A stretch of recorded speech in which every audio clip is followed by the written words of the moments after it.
Pakistan army अगर कोई बंदूक उठाता है तो उसको तो आसानी से डील कर सकती है, लंबा टाइम होता है but it can deal with it. मगर जो सिविल सोसाइटी के अनआर्म्ड प्रोटेस्ट हैं वो पाकिस्तान आर्मी के लिए डील करना बहुत मुश्किल है। तब से शुरू से ही ये चला आ रहा है। और अब क्लासिक एग्जांपल तो बांग्लादेश का था, ईस्ट पाकिस्तान था उस वक्त। आफ्टर ऑल मुजीब क्या मांग रहा था, ही वांटेड अपने जो ईस्ट पाकिस्तान के लिए राइट्स मांग रहा था and within the constitution.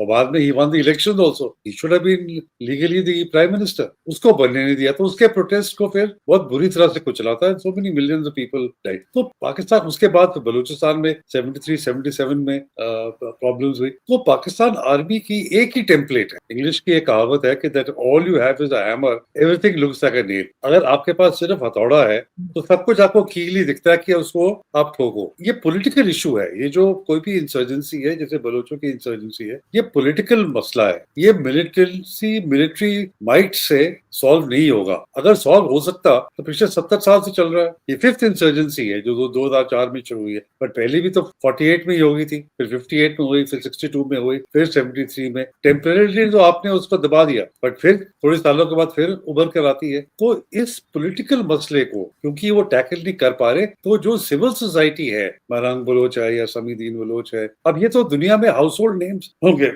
सब लोग इनको जानने लगे हैं क्योंकि एक तो इनको नोबेल पीस प्राइज के लिए नॉमिनेट किया है टाइम मैगजीन के कवर पर, और 100 टॉप पीपल में वो है। तो इनको पॉलिटिकली आपको डील करना है। इनकी और उनका ग्रीवेंस क्या है, इन्फोर्स डिसअपीयरेंस मिसिंग पर्संस, कि जिनके हस्बैंड 15-15 साल से मिसिंग है, तो उसको कुछ क्लोजर तो दो। उसको ये तो बताओ कि भाई हाँ लाश यहाँ दफनाई है, या वो जिंदा भी है या फौत हो गया तो उसकी फिर लाश यहाँ पर है। हमें थोड़ा सा ह्यूमन टच तो होना चाहिए। और ये जो चीजें है ना, ये एक कौम की ना साइकी में बस जाती है। They will never forget it. कभी नहीं भूलेंगे बलोच, और कभी भी माफी नहीं देंगे इसके बारे में जो उन्होंने लोग उठाए हैं। तो ये आर्मी के लिए भी जितनी बददुआ लगी है इन बलोच माओं की, बहनों की, उससे खौफ ज्यादा होना चाहिए। और हमारे यहाँ एटलीस्ट इन इंडिया, आपके भी यहाँ सब कॉन्टिनेंट में बददुआ की बहुत अहमियत होती है। अगर किसी की आग लगे तो उसका फिर कॉन्सिक्वेंसेस आर वेरी बैड। तो coming back to your question, खौफ ज्यादा आर्मी इसलिए क्योंकि वो टैकल नहीं कर पा रही, वो समझ नहीं पा रही कि हम करें क्या। उनका एक ही टेम्पलेट है, उनको अपना टेम्पलेट बदलना पड़ेगा। उनको सॉफ्ट, अब वो कह रहे हैं हार्ड स्टेट, इसी instead of being a hard state. जैसे एक मैं आर्टिकल पढ़ रहा था,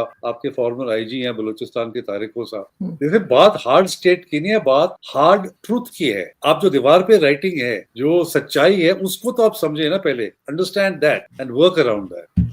लेकिन सर ये लोग ये भी जो कहते हैं, कुछ लोग यानी कुछ आर्गुमेंट जो देते हैं, वो कहते हैं कि जी वो आईडी कार्ड देख के पंजाब के लोगों को बस में से निकाल के गोली मार देते हैं, तो उनके लिए हम क्या कहें, उनको क्या करें, उनका तो कोई कसूर नहीं होता, वो तो मजदूरी करने जा रहे हैं। लेकिन सर यहाँ पर जिस तरह से बलूचिस्तान के लोगों को परेशान किया गया, आपको लगता है कि उनका ये रिएक्शन ठीक है कि वो आईडी कार्ड देख के लोगों को मार दें? नहीं, ये मुझे नहीं लगता ये रिवेंज का एटीट्यूड है उनका। कहना है, मैं पढ़ रहा था कि देखिए बलूचिस्तान के हालात इतने खराब हैं, पंजाब के बेहतर हैं, पंजाब से क्यों कोई आएगा बलूचिस्तान में काम करने की, सोचने की बात है। तो ये आ रहे हैं तो ये काम करने के लिए नहीं है, ये मजदूर एक्चुअली नहीं है, ये हम पर स्पाई करने के लिए हैं, ये एजेंसी के आदमी है, ये पाकिस्तान आर्मी के आदमी है। क्योंकि अब बलूचिस्तान क्यों आएंगे, यहाँ सिचुएशन इतनी बैड है, पानी का, पीने का पानी की प्रॉब्लम है, खाने की प्रॉब्लम है, तो ये क्यों आए। And I think there is some validity in this point. या तो कोई Punjabi government official has not been able to explain this कि ये लेबर बलूचिस्तान काम करने क्यों जा रहा है। हाँ, मैं समझ सकता हूँ अगर बलूचिस्तान से लोग जाएं पंजाब में काम करने के लिए, क्योंकि पाकिस्तान पंजाब के हालात ज्यादा बेहतर हैं, तो वहां उनको नौकरी भी मिलेगी, रोजगार भी मिलेगा,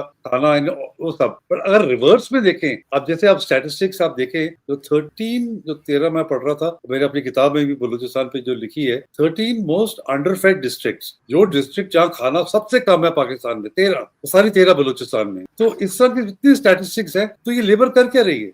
बिल्कुल ऐसे ही है सर। लेकिन ये फिर भी कहते हैं कि नहीं, वहां वो लेबर थी, उनके घर दिखाए इन्होंने और बताया कि जी बड़े गरीब लोग थे, इनको मार दिया।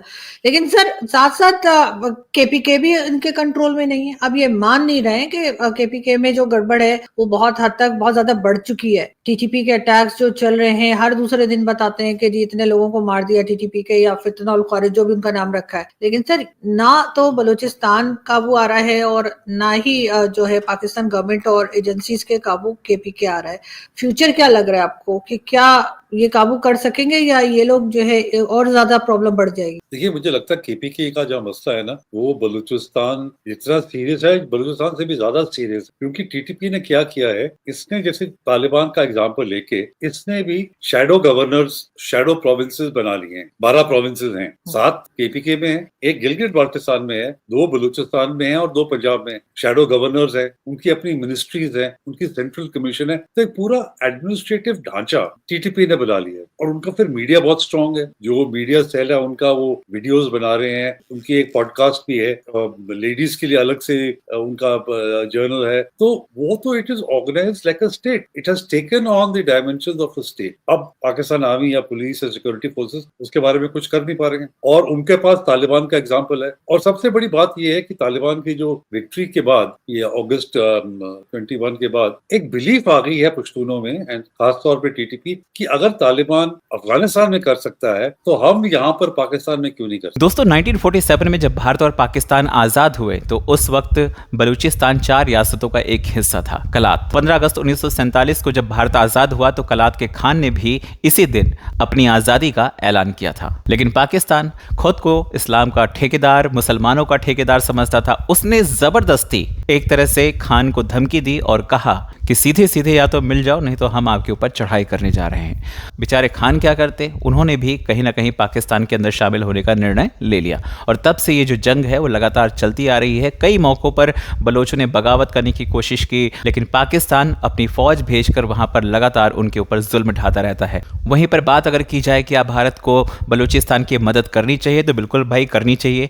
एक नैतिकता के नाते भारत को बलूचिस्तान की मदद करनी चाहिए, ठीक उसी प्रकार से जैसे बांग्लादेश के लिए भारत ने कदम उठाया था। बात यह है कि यहाँ पर ना थोड़ा सा प्रॉब्लम है, भारत को यहाँ पे बहुत संभल कर चलने की ज़रूरत है, बहुत संभल कर स्टेप लेने की ज़रूरत है।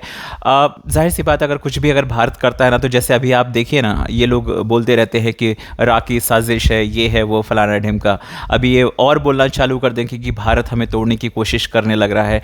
ये सब पाकिस्तान के अंदर ये आवाज़ें उठेंगी, इसमें कोई दो राय नहीं है, लेकिन अंतर्राष्ट्रीय मंचों पर बलूचिस्तान की जो आवाज़ है उसको बुलंद करने की ज़रूरत है।